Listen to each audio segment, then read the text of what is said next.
Hey everybody, welcome to You're Not the Audience. This is a weekly live show where I break down brands, products, and subcultures that stand out by not appealing to everyone. I'm Calvin, the creative director at Parliament.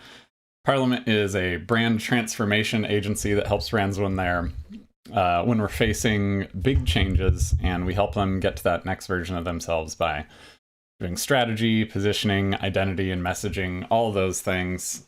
And today's going to be a very fun episode. Well, I hope they're all fun episodes, but this one is uniquely in my wheelhouse of nerdery. So today we're going to be talking about what brands can learn from the world building that video games and tabletop games can do. So those worlds are just great at developing these deep stories and narratives that are worth discovering, and I think you can bring a lot of that stuff back to the brand world. But how's everybody doing today? Is everybody ready to talk about some game stuff? Start going back and remembering all of your favorite old games you used to play.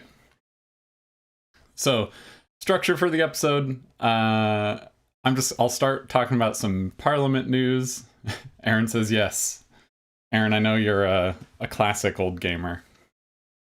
We're going to start with some news, the recent obsessions, things that I've been really loving, and we will then get into the topic. I got a lot to get through today, so it's going to be a beefy one.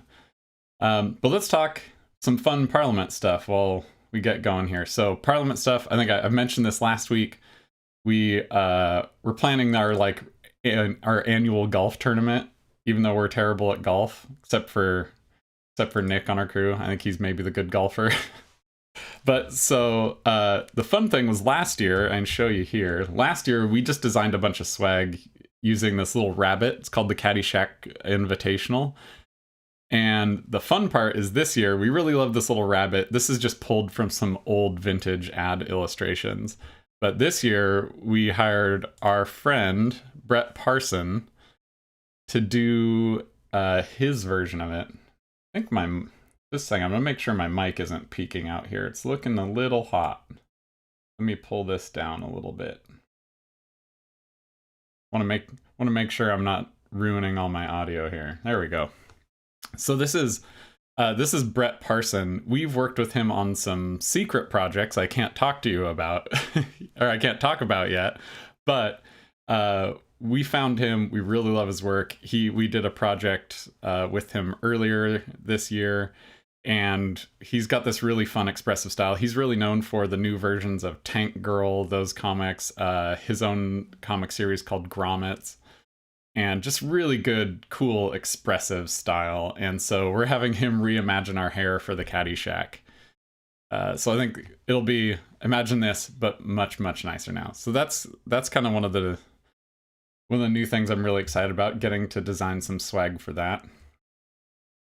The other one, this is actually a great start. I just recently had my birthday, and my friend bought me this book called Wipeout, the Graphic Archives. So, for anyone who knows, Wipeout was a racing video game from 1995 on the PlayStation. And this whole identity was designed by a group called the Designers Republic. They were really known for that kind of like UK rave design thing that's kind of now all come back. And this book is just incredible. Like, they did the most deep world building and identity and branding. I mean, this is the worst way to show a book, but like, this is what the game looked like. But then they did all of these like completely exhaustive brand identities for all the corporations in the game. It's maybe one of the most deepest, impressive use of graphic design in any video game. So I have a feeling that I might just want to do an episode talking about Designers Republic and Wipeout. So that might be coming. I've been obsessed. This is so cool. Very inspiring to dig through. Aaron said, I'd like someone to reimagine my hair. Well, someone somewhere can, Aaron. You can go You can probably go get some new hair installed. Do they do that still? Like, somebody has to have invented that. You just take hair from someone else. And then, so that's very related to today because it's the world building in Wipeout is really, really deep. So we're going to talk a lot about world building today. And the other obsession, which is related to this, I've probably even mentioned this before because I just keep annoying everyone with it, is that I'm obsessed with, I'm obsessed with this game here called Marathon, which is another kind of like sci-fi game. It's by the people who made Halo and Destiny, but they went so deep, like every single group has their own little logos in it. There's like different factions in it. They went very, very deep on the story. There's tons of just little hidden design and amazing brand stuff everywhere inside of this game. And, you know, this is like what one of the weapons looks like. It's just, they are absolutely bonkers. And so I've just been thinking a lot about how design and branding extends into all these different worlds. So let's get into it. Chat, drop some of your like big favorite games in the chat that are you think maybe have like some interesting world building, some kind of story going on that you think's interesting. So if any come to mind, drop them in chat and we can talk about them as we go through this. So okay, let's talk about why I did the very clickbaity title of this episode of Stop Brand Building and Start World Building. So we have this idea that brands just need this certain collection of assets. Oh, Sarah asked video game or board games. Both. We're going to talk about both. We'll talk about probably more video games because I think that's just what people understand more. I don't need to drag you down in my world, but we will talk about Warhammer for a second. So there will be some nerdy tabletop game stuff going on here. Yeah, I mean, like video games, like my brain immediately goes to like Zelda, Skyrim, all of those kinds of games. Like I'll talk about some of those in here. Okay, so I think a lot of brands just think they like, especially in our world where like when people come to us at Parliament, they think it's just like a refresh in the sense of like, oh, we're tightening things up, new identity, new messaging. And what they kind of like, I think there's a really big opportunity for not just creating brands with better identities, but actually creating worlds for their fans to inhabit and explore. We talked last week, a couple weeks ago, about fast food brands, and like McDonald's is an incredible example of this that we talked about, where they have this whole world of characters like the Hamburglar and Grimace, and that is them going beyond just the normal collection of assets and strategy that you have for a brand and completely developing a whole world on it. So I want to start thinking about brands not just as that collection of stuff and assets and logos and colors and messaging, but I want to start thinking about them as worlds and environments that we can actually really dig into and discover emergent narratives and fall in love with their worlds on a really deep level. So yeah, so let's just start like a basic kind of what is world building. So we kind of all have a shared meaning of this. So world building is when you go beyond the basics of a brand. And this is good because brands, the brands people obsess over build these really deep worlds. Like when you think of like, I mentioned McDonald's, you think of like Harley, when the way Harley like really embodies this like rebel outlaw spirit. All of these things are doing world building that establishes history, lore, characters, symbols, like stories, places, and they all have a logic that applies only to their unique brand world. And that's, I think, the really important thing is like when it's contained in this world, something like it is uniquely this, it doesn't go against those rules. And we'll talk about rules and all those things more later. So, you know, I mean, like I talked about McDonald's. There's other brands that are really great at world building. Like when you think of, for example, when you think of Patagonia is always a great example. Like, Patagonia just makes outdoor gear, but their world they're creating is all about, they're saving the world one jacket at a time, one mountain climb at a time. It is actually about all of those things, and it just happens that it's through the language of outdoor gear. So they have done a great job at establishing this really big world. Oh, Sarah said Diablo for video games. Diablo's incredible. Such a good example of a game where just there's some linear narrative, but then there is just this deep, vast well of stuff to discover. And it's just, everything is always committed to this incredible, like, occult religious imagery. Oh, yeah, Diablo's great. Maybe I'll pull up some Diablo images in a little bit. Okay, so what happens world building comes from this idea that was originally established by this guy named Richard Bartle. Richard Bartle wrote a book called Designing Virtual Worlds, which established video games not just as games, but as a social environment inhabited by people. He really wrote a lot about MMO games, kind of like Warcraft and early versions of that. And he defined a lot of the language that we use now for games when you talk about targeting audiences. He was just a game designer and writer who was one of the first to start looking at games through a sociological lens, and he developed the first psychographic personas for gaming, which at Parliament we develop psychographic personas for every client we work with. You know, those are personas that are less about demographics and more about emotional behaviors and things like that. So he came up with these ones, which I feel like these are a really helpful lens to look at game worlds through and can translate to brands. He broke types of players down into four different types. There's achievers, which those are people who achievers are people who like goals and achievements and things of that sort. Explorers are into discovery and uncovering secrets. Socializers are people who are really just seeking community and friendship and relationships in their games. And then killers are people who seek competition and specifically conflict with others. So those are kind of the four types. And the strongest game worlds tend to support multiple aspects of these, but usually focus in on one heavily. And this really corresponds for the way we think about brand archetypes in branding. So brand archetypes are kind of our similar way of approaching this kind of bucketing of people. A little bit more focused. There's 12 brand archetypes that we usually align with. The idea that Nike's the hero, Harley's always the outlaw, things like that. But those are kind of like, those give us a language to know who we're targeting and who we're not targeting. And the really important thing about focusing on those, especially in world building, when you really want to know, it's like, okay, this game is for achievers, or this brand archetype is for heroes, or it's for outlaws. Let's talk about outlaws. Outlaws are much more fun. It's really for outlaws.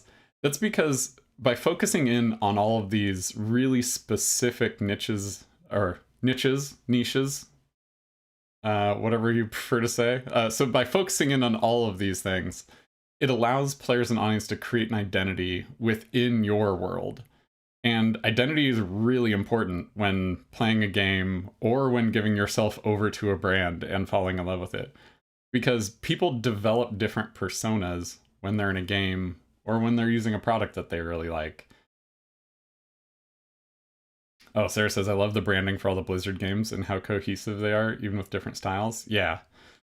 Blizzard are absolute masters at creating game worlds. You know, they did Diablo, they did Warcraft, all of those kind of things where it's just everything is super consistent, really over the top, and they're great at storytelling.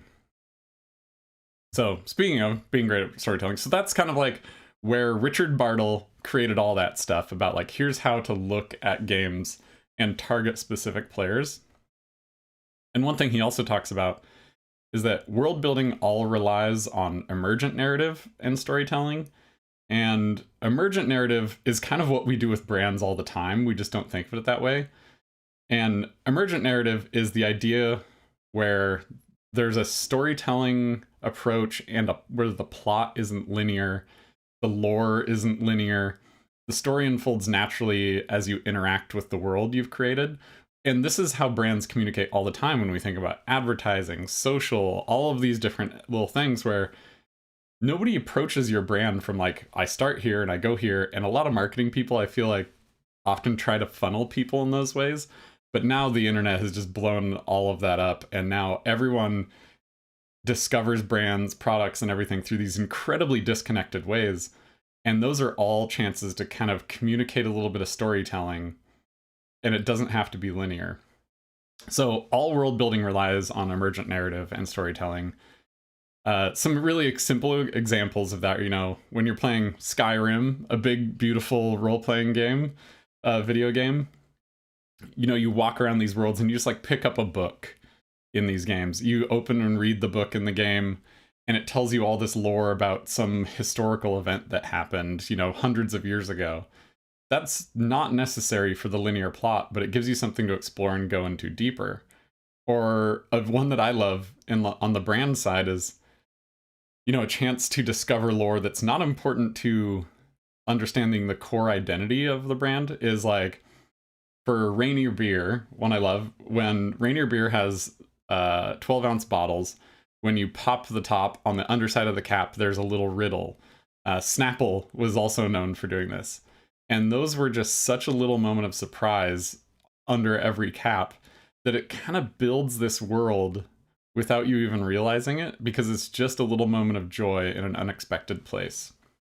You also see this in like digital product design, where saying like you're using some website or an app and there's some onboarding, and rather than just giving you the boring like do this, then do this, then do this, they insert some little like small moment of joy that's unexpected and fun. So this emergent storytelling really matches the way that we think about, or the way that we approach brands in general now. Like everything's disconnected. And the reason why emergent storytelling is so powerful is because these become the most memorable moments. These become the most memorable moments a brand can have because we discovered them ourselves. So when you're interacting in a game, or when you're interacting with a brand or a product, and you discover some small nuance about that thing yourself, that is the most impactful moment you can have. It's great.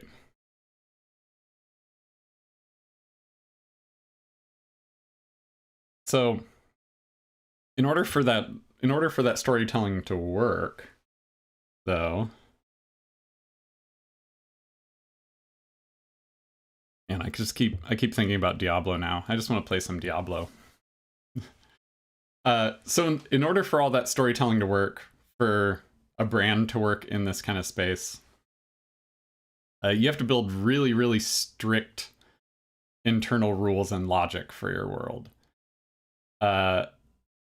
It just like the rest of your identity, this world building requires some rules, some guidelines, and things like that. When I just mentioned Rainier Beer has the rule that like everything happens on Mount Rainier. There's the wild Rainiers, which are the little bottles with legs that run around. There's Candolph the Gold, he's the wizard who rules over the mountain. There's the Beerbarian, who fights the Yeti on the mountain. The world is always absorbed with that. Anything that's against that doesn't get included. So defining those rules, and sometimes these rules you kind of just, your brand discovers over time, because that's what happens with the emergent storytelling, and it kind of gets absorbed into the canon of a brand. So, for example, Harley, their internal rules and logic, Harley always speaks from the mindset of that rebel or outlaw archetype, and that's because like Harley's not about bikes. Like the bikes are just the product at the end of it. Like Harley is really about fighting against the status quo, fighting against your 9-to-5 job, finding freedom on the weekend when you can. Like that is what Harley's about. Like you might have a desk job, but you can be a biker. Like that's what Harley promises you. And when you tell someone you can be a biker, their mind lights up in this way where they imagine this whole other alter ego that they can't have in their normal life. So that's the powerful part of Harley.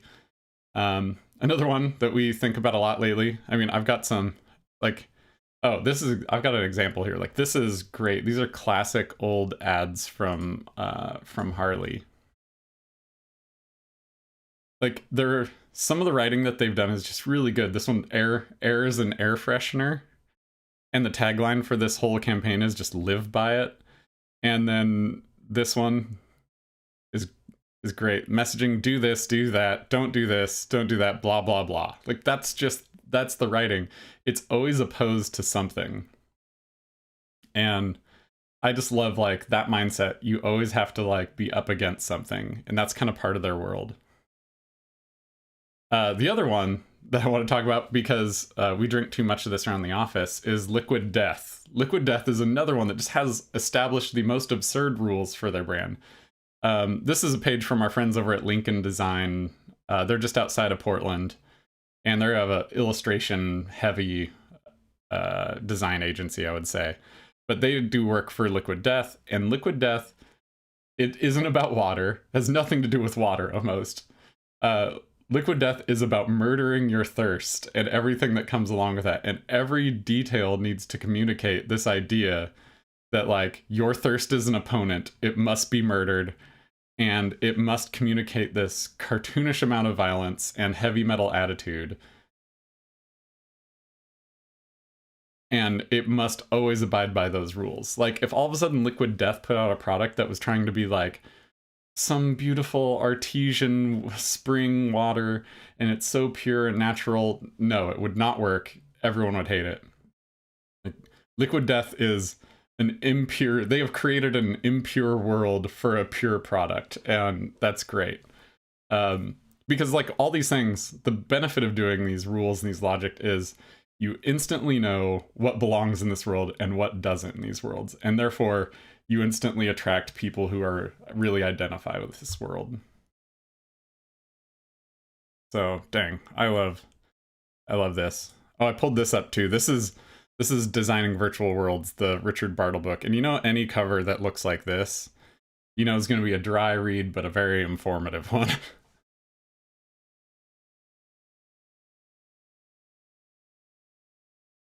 All right. So that's another important thing. Remember, you have to kind of define your own rules and logic and then never break them. We run into this with clients all the time, where especially when we're talking about archetypes for clients, they say, okay, yeah, I want to be an outlaw, but sometimes I need to be, like, nice and caring and stuff like that. So maybe I need to be like a sage or a caretaker archetype. And as soon as you mix those, it defies everything that your brand stands for, breaks all the internal rules and logic, and your brand starts to fall apart, and people don't know who you are anymore. So if you're Liquid Death, it's always about violence, cartoonish violence, and murdering thirst. That's it.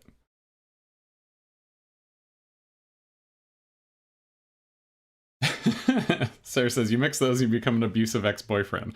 Oh yeah, the outlaw caretaker. That's the bad ex-boyfriend vibes.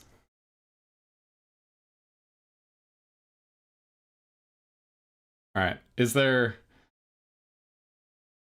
anyone else think of any other brands that they think of, like, you know, you've got like Harley, you've got Liquid Death, are there any other brands that you think of where like consumer good products are really good at this stuff? Like, I just saw Bob's Red Mill did a rebrand, and everyone that knows Bob's Red Mill is upset because they removed the illustration of Bob, the original owner and founder, from the packaging. And, like, everyone's upset because that's breaking the rules of the world that they established. That, like, Bob's Red Mill makes grains, flour, stuff you buy at the store, and just by removing that thing, they've, like, broken every rule. Now it just looks like a generic consumer good. And they were so good and meaningful before that. I'm curious to see how the new rebrand does. It just came out, but we'll see. Okay. So we talked about rules, and kind of what the interesting thing is that, you know, when you're creating rules like this for world building, you can't communicate it in a way of like, hey, we only do this. And you can't communicate that to game players or customers or anything that way. You can only do it through lore and stories and history. So that's kind of like the heritage of your company. those are the things that allow you to those are the things that actually allow you to. Sorry, I'm adjusting my mic in. For some reason my mic keeps getting really hot today. I don't know what's going on with it. Okay, so yeah, so lore is what creates the rules and meaning in your game, and like every great game world has stories in it, you know, and it has this lore, these history, these legends, all these shared experiences we can relate to or aspire to. So when brands do this, but we're bad at taking advantage of our lore and heritage, you kind of get something like the Bob's Red Mill example I was just talking about, where I'll see if I can pull this up, where when you don't take advantage of that, you kind of just start throwing away a lot of brand equity. All right, I'm doing some Googling on the fly here.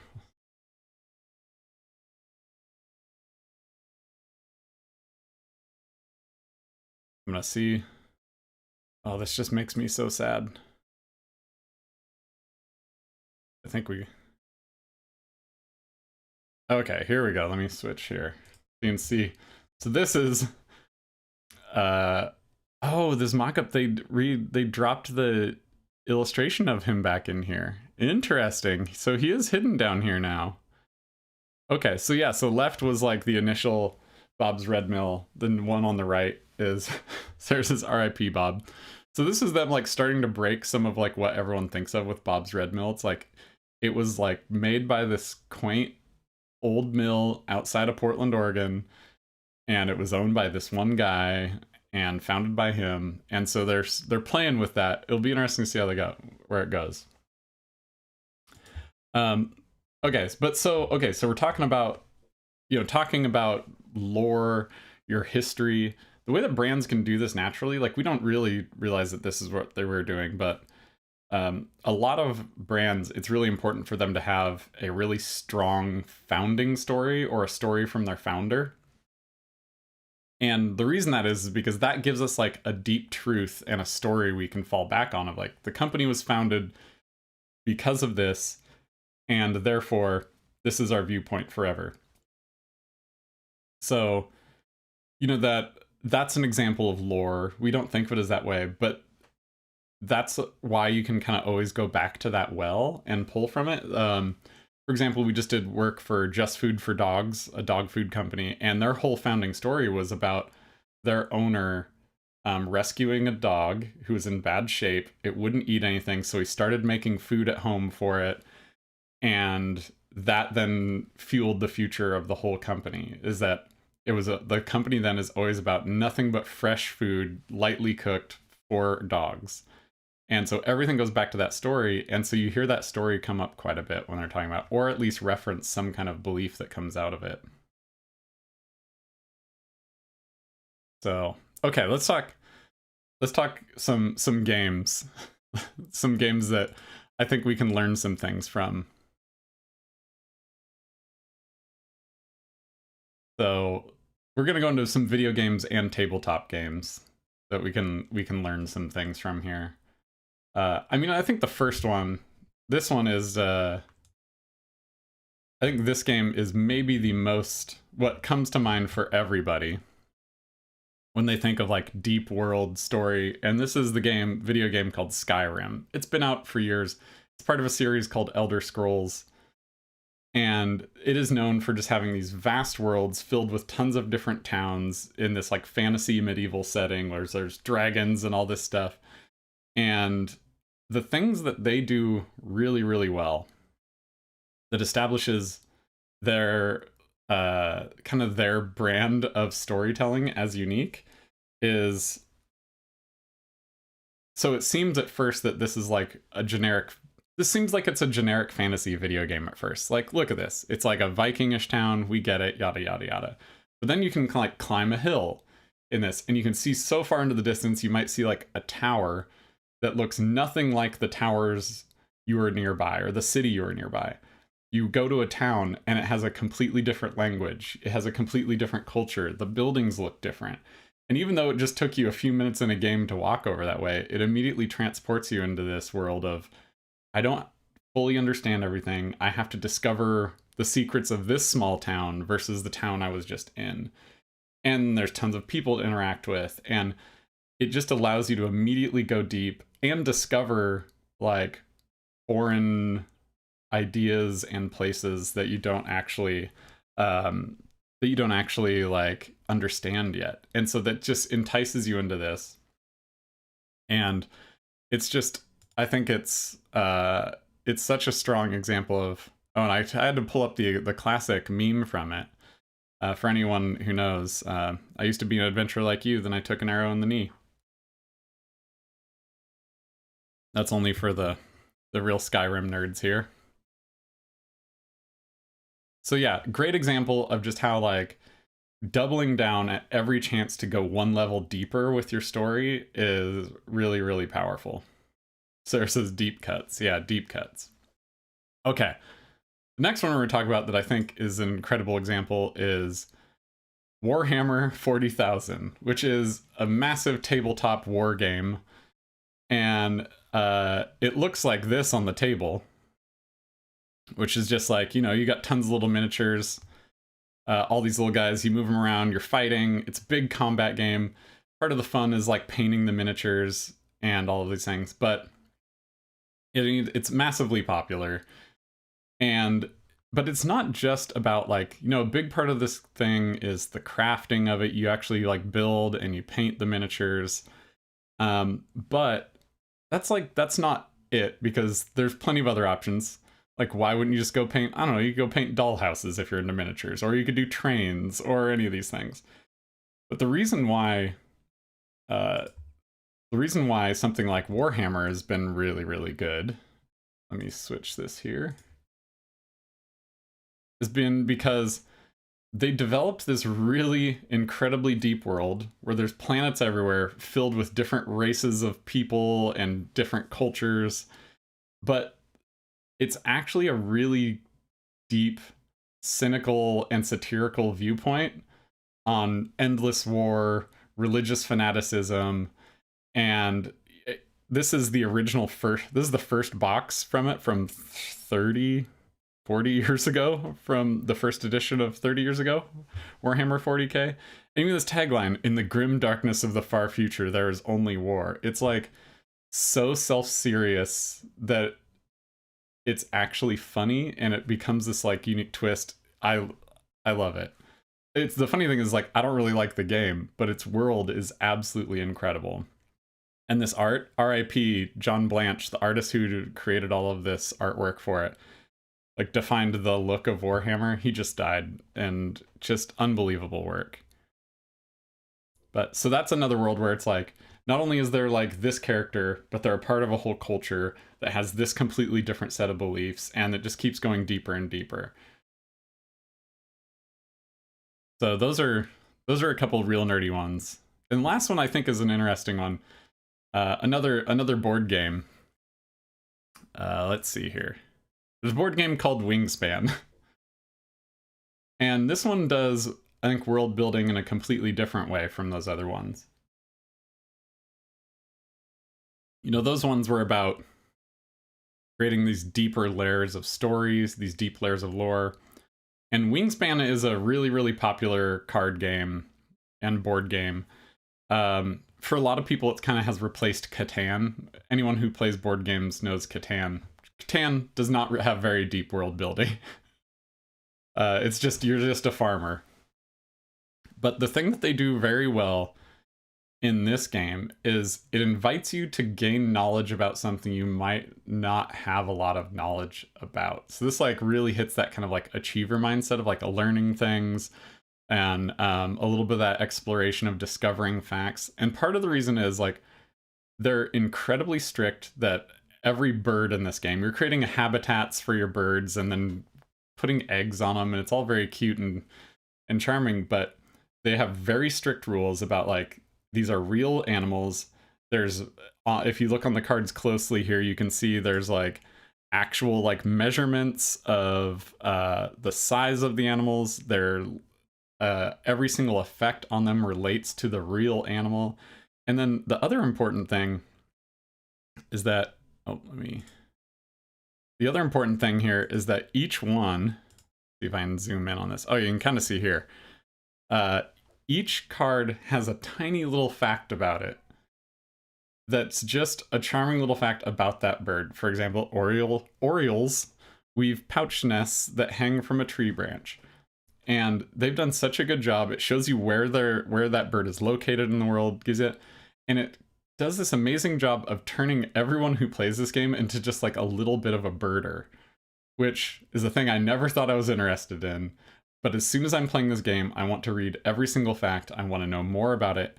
And like the game is totally fine. It's a perfectly serviceable like hobby strategy game, like a step up from Catan. The thing that sets it apart is like it brings you along on this journey of becoming a bird nerd. And that's why everyone actually falls in love with this game. The game is almost secondary to this like this joy of exploring this world of birds you knew nothing about. So that's kind of like, if there's one thing you can take from like looking at all of these games, it's the idea that going into like hyper detail on a lot of different elements is really a big invitation to not just play a game or not just become a fan of a brand. It's like that's permission to become a hardcore fan, because it gives you all of this like deep knowledge to really, really learn about. So yeah, what to learn from those? I think the thing that's interesting about those, especially things like Warhammer, Wingspan, you know, and like what good brands do is none of those are really doing the most basic question that we start with brands, especially, where it's like these games, these brands, they aren't asking what audience we're trying to reach. It's not about targeting just this specific audience, this specific demographic.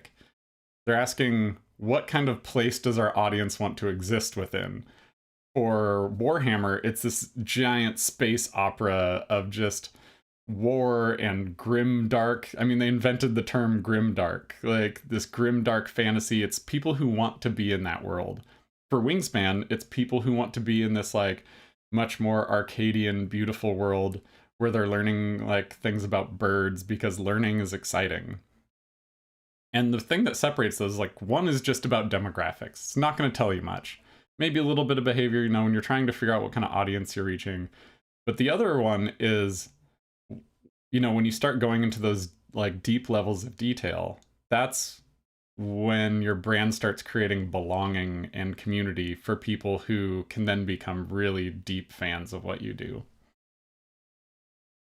I think, you know, like,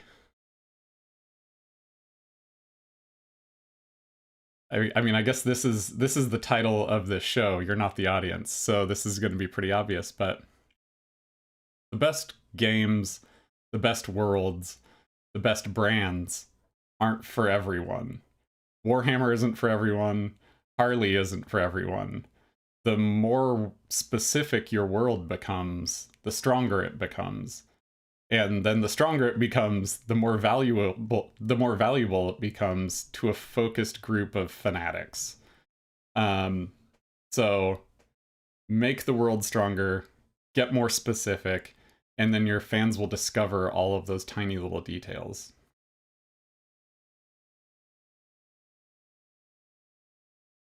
So, all right. Chat, any other games that people have been into that you think have interesting worlds? It's funny because I know there's some, you know, we've got Aaron and Nick in here from Parliament. Like, they're a little more... Aaron makes fun of me for my deep love of games. Somehow I just typed in chat. What did I just do there? Uno. Don't know what just happened there. We're doing great today, folks. No, you know, even like a lot of those old games, you don't realize there's deep story behind them, but that's kind of what makes them absurd. Like, think all the way back to like Super Mario or just the Mario Bros. These games make almost no sense, but somehow that's what creates all the interesting little details. Like, what are these Italian plumber brothers doing stomping on giant mushroom creatures, running through pipes, doing all this platforming. Like, all those little details create something that's much larger than just this idea of, like, you run to the right and jump on stuff. Like,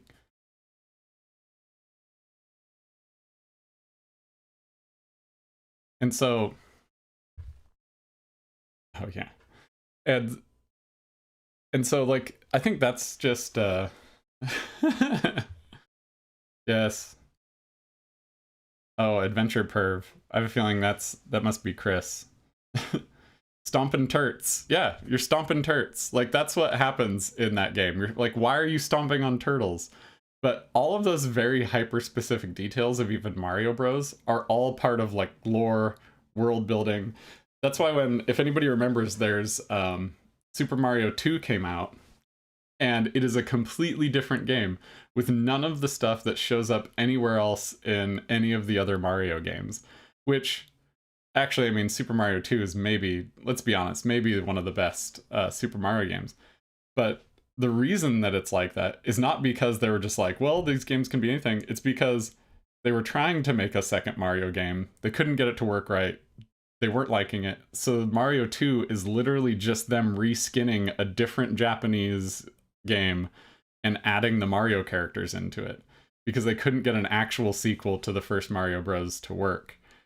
And so that's why there's a completely different change in world. And then you go to every Mario back that, and it's back to stomping turts and crushing Goombas. And it's just, they like, and they were so much smarter. Like, Mario 2 is great, but they were so smart for actually refocusing back on like this goofy world of Italian plumbers jumping through tubes and stomping turtles and Goombas.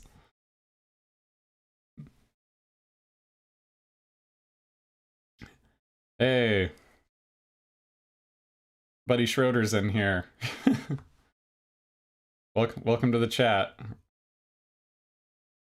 Schroeder, we're talking some of our favorite video game worlds. What's a video game world that you think just has like good deep storytelling in it? We talked about things like Skyrim. I've been obsessed with Marathon, that video game, because it just has this deep world of like companies and corporations, very sci-fi stuff.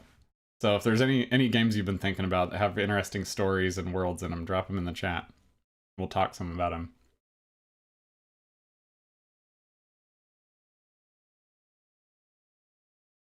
I think. Oh yeah. Twitter says Destiny for sure, and loving Arc Raiders. I still haven't played Arc Raiders because I'm a Marathon guy. They're similar-ish games, but Destiny is an incredible example. I'll see for anyone on here who's not a hardcore nerd with this stuff. Let me pull up the look of some Destiny things. Destiny has some similar things where it's like this unique sci-fi occult kind of look. God, I don't even know how to find it. It's such a unique look that I don't even know if I can like think of a way to show it to everyone.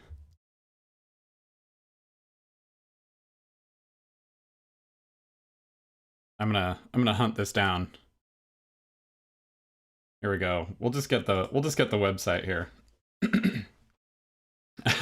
Ryan says, yeah, non Star Wars Destiny. Anyways, they did recently insert Star Wars into the Destiny world, which I have a feeling wasn't received well, because sorry, because the Destiny 2 world's incredible on its own. So it kind of reads as just like straight sci-fi stuff, but it has this really amazing, like this amazing nuanced world where there's a lot of like religious symbolism mixed with sci-fi, and it's just such a awesome, like, just such an awesome aesthetic. Everything feels like they mixed magic with like a space, like a giant space opera, and I love it. One of my favorite looking worlds in it. Of course, it's hard to find any great examples of just like, it's like so everything in it is so hyper specific. I don't even know how to show this game, but I mean, look at this. It's great. There should be like movies and TV shows made in this world. Oh yeah, sure talks about the lore in Destiny is so deep, truly insane world building.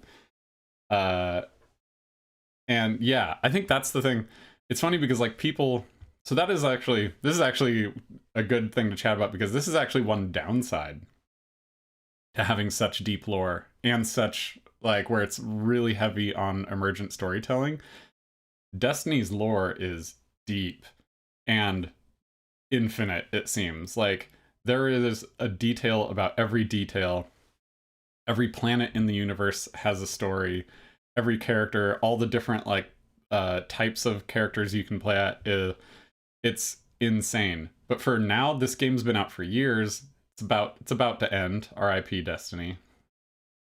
But this game has been out for years, so like a newcomer to this, it is nearly impenetrable, because there now is almost so much lore that you can't even break into it. You don't know where to start. You don't know where the story starts. You don't know where it's going because there's so much. It's really difficult to explore. So now this game really only, for people who are into story, like it really only hits those people who are that like exploration discovery mindset, because you have to want to dig deep. Otherwise, you're just going to be lost.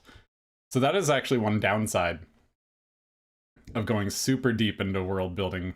Sometimes is like, at some point you can go too far.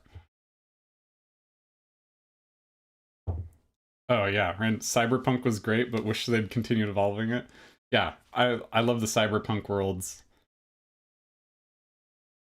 I mean, I think Cyberpunk is specifically really interesting because it takes things that we establish about sci-fi, but then adds like what capitalism does to us. You know, it starts being all this like underground drug trade. There starts being all of this like people getting implants in their bodies that are maybe made by nefarious people and got acquired through nefarious means. And it's like kind of a much more realistic view of what our sci-fi future might actually look like. So Cyberpunk is great for that. Just has a lot of different details, adds a lot of like deep subcultures within a sci-fi world. And I mentioned Mass Effect and BioShock also did some fantastic world building. BioShock was great. Yeah. I feel like those were some of the first games in like the first person shooter kind of genre of things, where like the first kind of like first person shooters where you realize like, oh, you can communicate a deep emotional story in these things. It's not just kill bad guy. Sweet. Yeah, I love those. All right, so yeah, that's some world building chat, you know. I think kind of maybe some things to think about then, of like how you can start applying this into branding. So rather than just doing standard branding, you can start thinking, you know, so for branding, like stop thinking of your brand just as a collection of assets. That's like step one. I think people who are really into it know there's a lot more beneath the surface than just the assets. There's your mission, your values, your attributes, your archetypes, all these things. But I think if you start switching your branding over to being about placemaking, like what kind of place are you trying to create for people? We developed a brand for a mezcal company, which it went awry in some ways. But the thing that was important for them was we really wanted to push them into this like outlaw rebel mindset. And so that was the place we started creating for them. It was like, it's about like, who's drinking this? It's people with tattoos. Who's drinking it? It's people who ride motorcycles. Who's drinking it? It's people who go to like rock shows. And as you start building out those worlds, you kind of develop this deeper place that moves beyond just your standard assets. And it starts giving you excuses to go into those worlds and like interject your brand into them. So, okay, so for world building, Stop thinking of your brand as just a collection of assets. Start thinking of it as placemaking. Try describing a world where only your brand exists. You're the only brand in the world. What is that world like? You know, for Rainier Beer, it's the magical and mythical world of Mount Rainier. That is the only place that exists in their world. Try creating histories, stories, and lore that lie behind your brand. A lot of this starts just with a founder story, but then how does that founder story turn into other stories? And then try creating characters in the world. I'm convinced that we're going to enter a new era of mascots in branding. God, I hope so. I love mascots in brands. So try creating a character in your world. Or if not, like try creating a voice that you're messaging, or try creating a character that sets like the voice for your messaging always. You know, we talked about metal bands a few episodes ago. Metal bands are great at that. They speak from this like one specific, like some of them speak from this like almost like they're like a pagan priest speaking to you. You don't go to concerts, you come to seances, or you go to like things like that. It's like create a character and then embody them, and also create details for that character. You can create, you know, for your brands, you can create subcultures or focus on subcultures. Like I talked about, like bikers and things like that. Create like rituals or symbols that are related to your world that just kind of give fans who dive really deep into it, like, oh, what is this cool thing? Like those end up being like little details on swag or things like that. But yeah, if you kind of really try going that one level deeper with everything, the result is a really strong, distinct brand that isn't for everyone, and it's just for your super fans, and that is great. That's what you really want. Like, if you're appealing to everyone, you're appealing to no one. We all know this stuff. But I think that's just what the benefit of world building really, really does. What did Schroeder say here? The things those franchises all have in common for me is that everything in the games felt purposeful. The lore in all those games made it clear someone put thought into why something existed. Yes, I think that is very true. Like, when your audience can feel your passion you put into the world.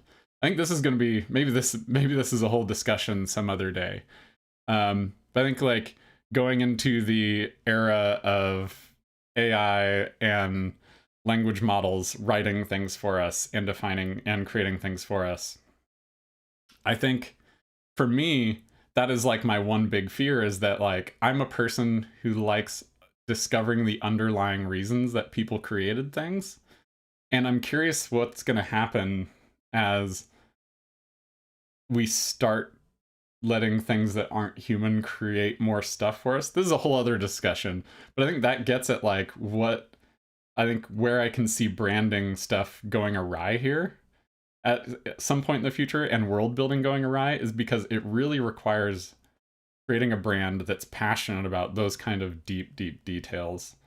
And yeah, Shorty said, yes, pique curiosity in your audience. That's it. You just want to pique their curiosity. I think that's like what all of this stuff is really designed to do, because like one thing that we don't talk about too in this, I haven't really talked about much, is that like learning is fun. We don't like to think that way, but like learning something new, discovering something, all of those little things are fun. And so the more you create little moments of learning, little moments of teaching, little things to discover, that's how you actually get people to sign up and be really passionate about what you're doing. But all right, it is almost 1 o'clock my time. So that's it. So I think go play some video games. Start thinking about how you can always go a level deeper. Create some mascots for your brands. Please, somebody create mascots. That's what I want. Next week, I think I might start doing this occasionally, because I'm a design book nerd for this stuff. Next week, I might want to dive into some of this, and Designers Republic and their approach to branding, things like this. So there might be some talk of Wipeout next week. I'll just come up with some good way to show you all the pages from this book, because I mean, this is This is incredible. Like, these are sketches from the actual brand team in here. There's so much good stuff, and I'd like to talk more about like why this works for something as stupid as a racing game. This is like a very straightforward racing video game, but its lore and history is insanely deep. Oh yeah, Schroeder. Oh hell yes, I need that book. It's good. I just got it for my birthday. I'm super excited about it. So we might talk Wipeout. I might start doing that occasionally, like every once in a while if there's a book I'm really into, let's just do like a deep dive into why that's interesting. You know, I love the analog world. I love tabletop games, and so I feel like doing an occasional dive into a book like that might be fun. Yeah, Schroeder says, better talk about the music in those games too. Got me into techno. Yeah, the music in that is critical. That's a whole other thing. I didn't mention music in here at all. Music is a big part of placemaking. Wipeout was like a big driving force of that. The same way that we remember Tony Hawk Pro Skater. That was like a lot of people's first exposure to a lot of punk music, and that helped create that world. And so, yeah, well, I'll make a note. We'll talk about some of the techno that came out of that soundtrack, because I think there's some interesting stuff there. But all right, everybody, I think that's it for the day. I'm Calvin. This was You're Not the Audience. Thanks for talking video games, tabletop games, brand building, world building, all that stuff. This is great. Sarah says, I still listen to the Tony Hawk 2 soundtrack. It's so good. It's so good. Filled with bangers everywhere. All right. Thanks so much, everyone. I guess I gotta go run off to meetings now and do my real job. Have a good day.